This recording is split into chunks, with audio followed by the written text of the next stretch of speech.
Okay. Well, I got most of the way through, but then the battery went dead on this little computer and I had to start over again. So, my name is Richard Bedford. I'm a person who has a male to female personality. I don't want to call it a disorder because it has not disordered my life in any way. In fact, it's made me more perceptive of my own condition.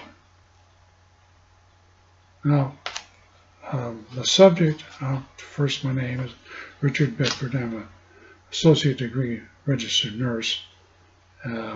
Today's date is February the 16th, 2019.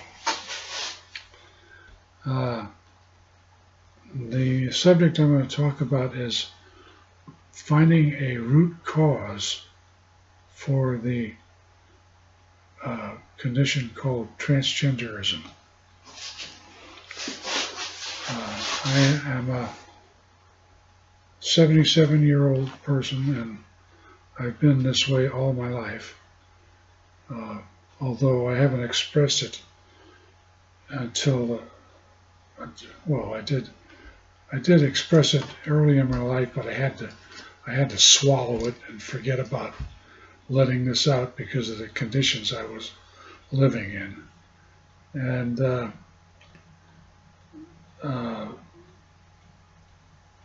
let's see, I've got a little preparation here about what I'm going to talk about, and I'll try to do it quickly this time. The root cause of transgenderism. As you can see, I'm a cross-dressed person right now, and I haven't done this until the last 5 years or so, with the knowledge of my wife. And she's passed away, so now I'm here to figure this thing out for myself. At conception, there is a contribution of both parents to the life of this new person that's going to be formed. There's half of it comes from a male, and fully half of it comes from a female. Both of these contributions are vital. There will not even be a human being unless both of these entities contribute to the new unit. Okay. In my mind, I'm picturing this as probably the highest and greatest moment in the new person's life. There will never be anything to match it. It's a reflection of what, and as a nurse, I've seen a lot of death. It's a reflection of what death would be. In other words, your life was taken away, and it's extremely painful to die and to lose your life. And on the other hand, it's probably extremely joyful to be granted life. And the mother and father do this to the new person. There's a balance at that moment between the male and the female contribution. So that implies a balance in the newly formed, fertilized, conceived person. This state is either preconscious, before you're even aware, or subconscious, dimly aware, of what's going on. So there you are, picture yourself, you're a new little egg. You're very happy with your new mate that you've combined with, and you're going to make a new person, and you're going to have a life. This is a very, very positive thing to happen. However, in the development after conception, there are all these influences that are going to pressure this new embryo or this person developing to express the sex that goes along with its chromosome. In other words, double X chromosome, sex chromosome, or an XY sex chromosome. there will be biological directives that push this little embryo that is in balance towards one or the other, and it will suppress the opposite. Relatedly, with nurture, there's also a lot of pressure coming from mothers and fathers, brothers and sisters, family, to do the same thing. In other words, if you're born a boy, you are encouraged to be a boy. And if you have an attentive father, he will see that you get that direction. And the mother will aid in that. If you're a girl, your mother will help you to, if she's a good mother, she'll try to help you to become a good woman. Okay, these influences are also suppressing your opposite sex, which to the embryo feels like half of its life is being thrown aside. Now, the embryo can't think in words, but it damn well knows when half of it is being squashed out of existence, or it's going to make a very unhappy little embryo to start with. The little kid will grow in the womb and it will develop into a boy or a girl, and they're both equally lovely new people when they come in the world. And then the nurturing influences will start on them to, like I said, behave like a boy, do not act like a girl, behave like a girl, do not act like a boy. And it'll come from everywhere, from all corners. This little person that is trying to learn the world is getting nothing but these messages. So it might even sit on its own subconscious mate as well. In my case, sit on the female part of myself and not express it or even allow it to come out. That's a terrible job to do. I had to do it, and when I came into being in 1941, it was a very strictly regimented idea that you were either a boy or you were a girl, or you were queer, or you were a pervert, or something really rotten that you certainly wouldn't want to be. So I adopted the life of a little boy, and I had influences from my family that exacerbated my forming a new female self out of myself. Since the subconscious is pushing this sickening feeling out into the consciousness, remember it can't use words, but it can transmit its feeling into the conscious being. The conscious being, the upper level of consciousness, may not know where this feeling is coming from, but it will try to find a solution because it's painful to be depressed and unbalanced. So it's forced to find a surrogate in the world to take the place of in my case, the female part that I had stepped on and pressed out of existence. I had to find that.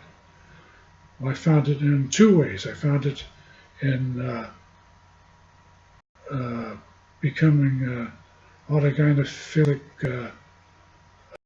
transgendered personality, but I also found it in, since that couldn't be expressed, I found it in just going ahead along with the program and being a male.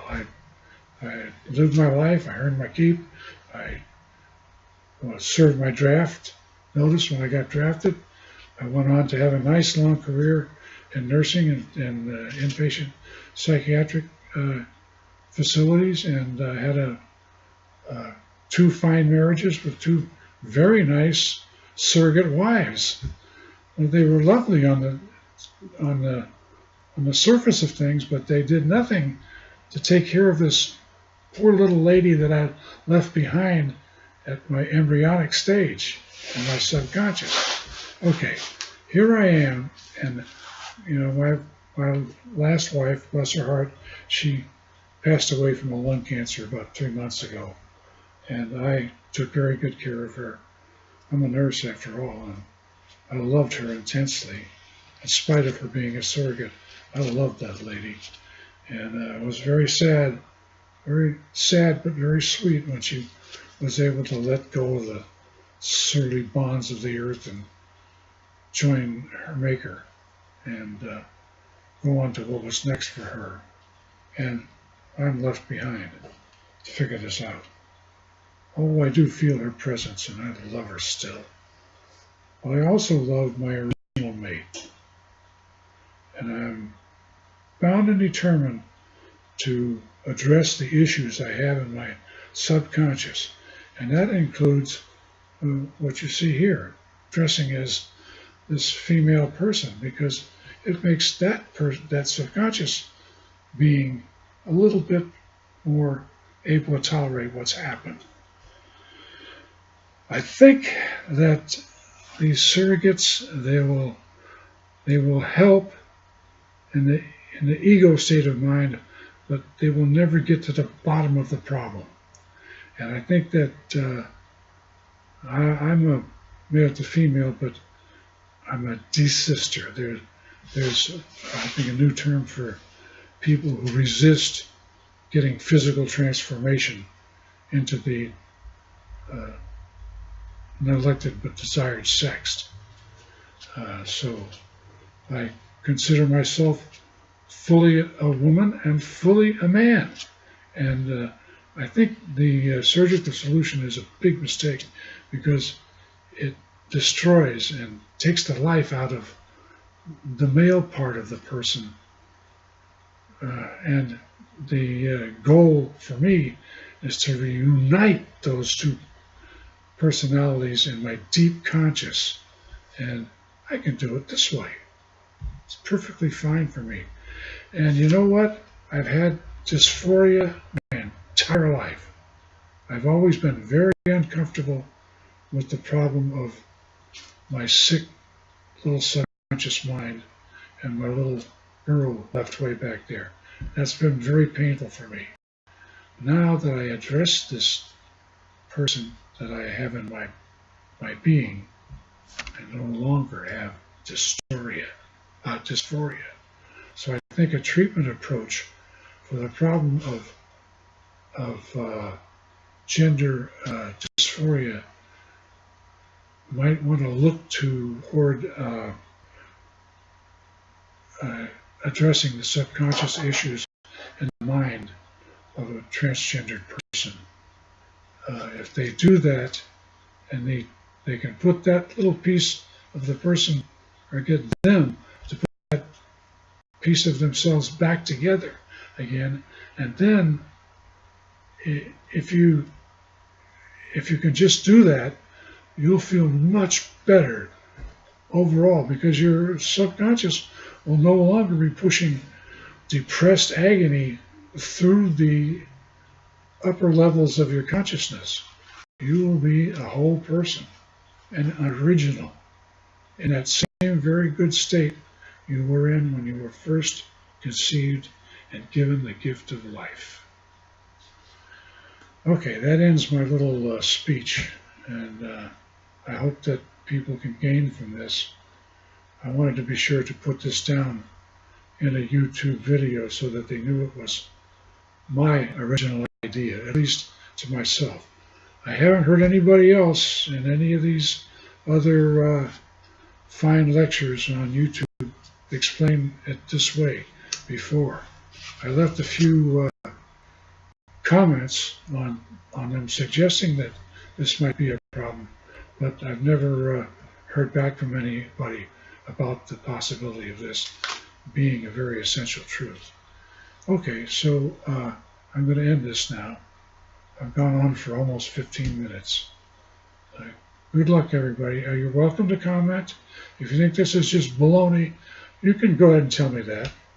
I don't think it's baloney, and I don't think you'll be able to convince me it's not, but you're welcome to say so if you don't like what I say or don't agree. Anyway, but if you agree, have some comments. I'd like to hear what other people think about this. So, this being the 16th of February, and it's 2019, I'm signing off. Good luck. Bye.